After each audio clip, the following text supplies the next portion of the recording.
Assalamualaikum warahmatullahi wabarakatuh. Perkenalkan, nama saya Ansar Rue, kelas 11 MIA 2 dari SMA Negeri 1 Kota Bunan. Di sini saya akan menjelaskan materi singkat geografi mengenai mobilitas penduduk dan pengendaliannya. Mobilitas adalah perpindahan penduduk dengan tujuan untuk menetap dari suatu tempat ke tempat lain melewati batas administratif, migrasi internal atau batas negara, migrasi internasional.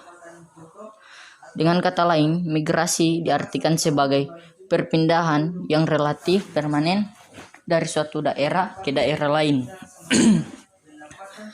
Migrasi menurut dimensi waktu adalah orang yang berpindah ke tempat lain dengan tujuan menetap dalam waktu 6 bulan atau lebih. Migrasi sirkuler, migrasi musiman adalah orang yang berpindah tempat tetapi tidak bermaksud menetap di tempat tujuan. Migrasi sirkuler biasanya adalah orang yang masih mempunyai keluarga atau ikatan dengan tempat asalnya, seperti kuli bangunan dan pengusaha warung Tegal yang sehari-harinya mencari nafkah di kota dan pulang ke kampungnya setiap bulan atau beberapa bulan sekali. Migrasi ulang-alik komuter adalah orang yang pergi meninggalkan tempat tinggalnya secara teratur setiap hari atau setiap minggu, pergi ke tempat lain untuk bekerja, berdagang, sekolah, atau kegiatan-kegiatan lainnya, dan pulang ke tempat asalnya secara teratur pula.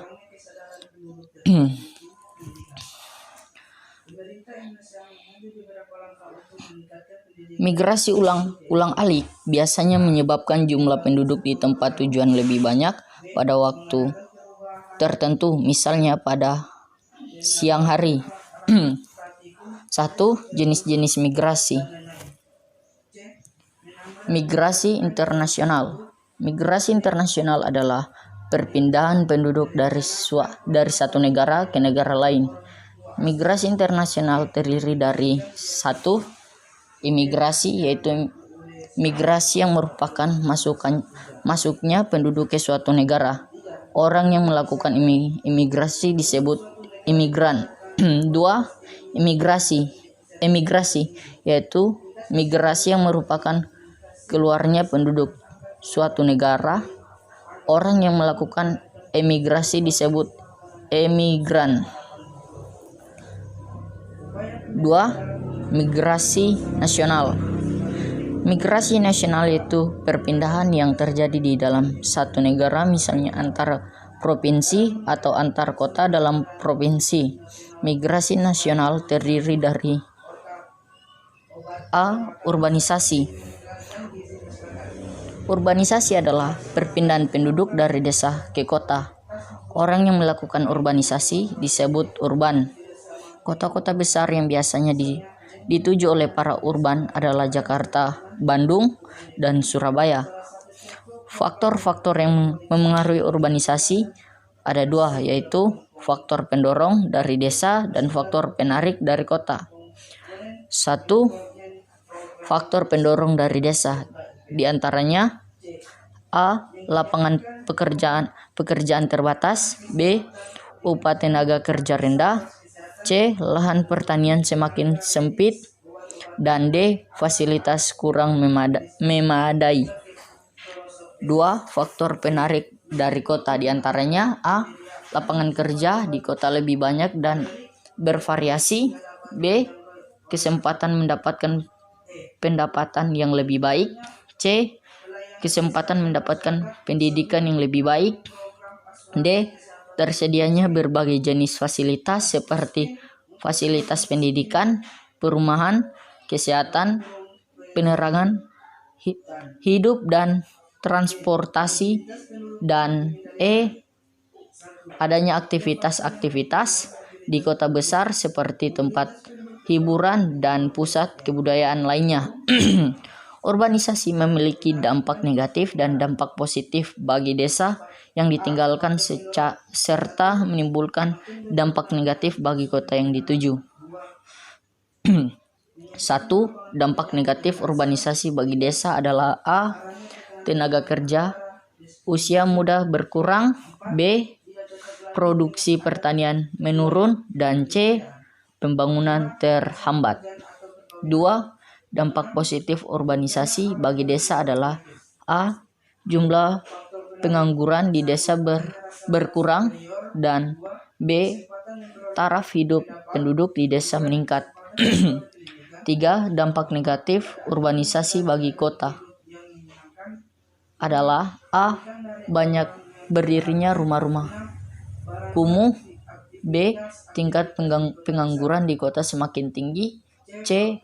Pengangguran yang tinggi berpengaruh terhadap tingkat kejahatan yang tinggi seperti perampok, penjamretan, dan penipuan. D. Kepadatan penduduk di kota semakin meningkat.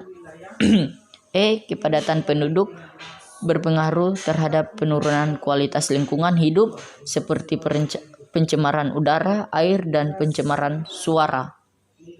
Untuk menghindari dampak negatif dari urbanisasi, maka harus dilakukan upaya untuk menanggulanginya.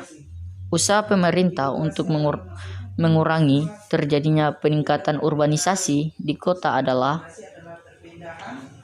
melakukan pembangunan di daerah-daerah. 2. Meningkatkan sarana transportasi di desa. 3. Meningkatkan sarana komunikasi di desa. 4. Meningkatkan kegiatan industri kecil di desa untuk menyerap tenaga kerja lebih banyak. 5. Menambah fasilitas seperti fasilitas pendidikan, perumahan, dan kesehatan. B. Transmigrasi.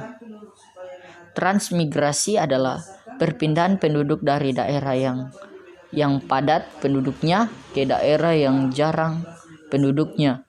1. Tujuan program transmigrasi: A. Meratakan penyebaran jumlah penduduk. B. Mengurangi kepadatan penduduk. C. Meningkatkan kesejahteraan penduduk. D. Mengurangi pengangguran di daerah asal transmigrasi. E. Menambah tenaga kerja di daerah tujuan transmigrasi. F. Meningkatkan hasil pertanian di daerah tujuan transmigrasi. G. Memperlancar pembangunan di daerah tujuan transmigrasi.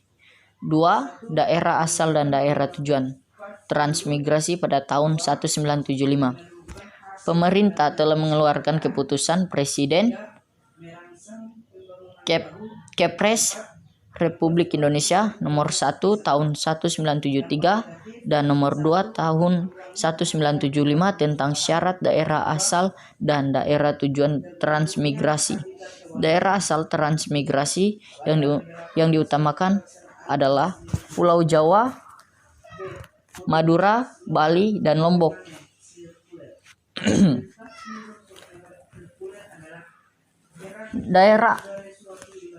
Daerah tujuan transmigrasi adalah Pulau Sumatera, Sumatera Utara, Sumatera Selatan, Jambi, Bengkulu, Riau, dan Lampung.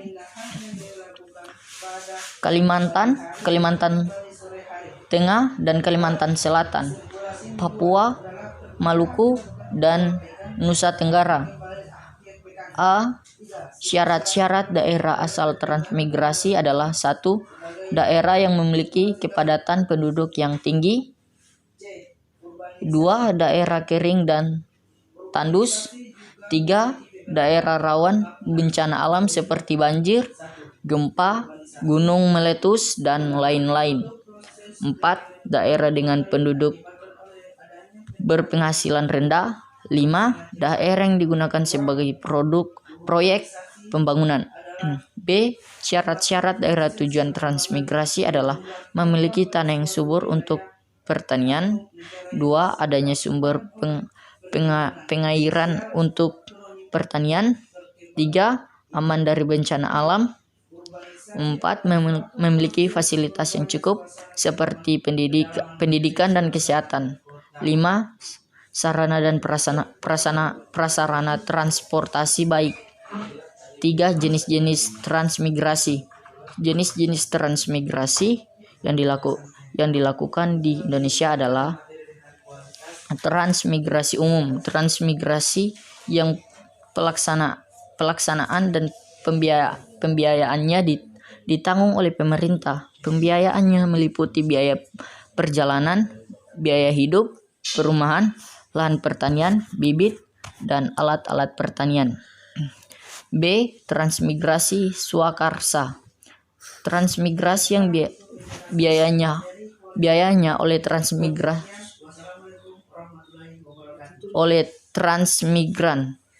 Pemerintah hanya menyediakan tanah pertanian seluas 2 hektar setiap keluarga.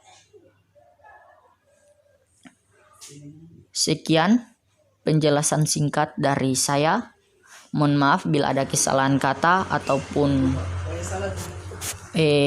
kata-kata yang kurang jelas. Sekian, terima kasih. Wassalamualaikum warahmatullahi wabarakatuh.